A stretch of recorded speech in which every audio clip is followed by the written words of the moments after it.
అక్కడ మొక్క నట్టుకున్నాడా మా ఫ్రెండ్ శ్యామ్ కుమార్. ఈరోజు బర్త్డే, పుట్టినరోజు. జైలు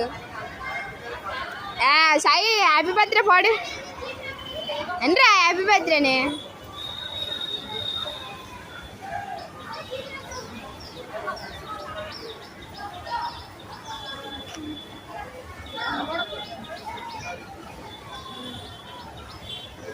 సాయి నువ్వే ఇరా. సాయి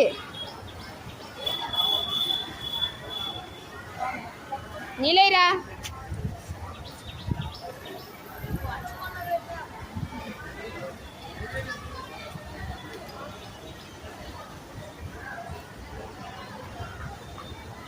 ఆడి పేరున నిమ్మకాయ చెట్టు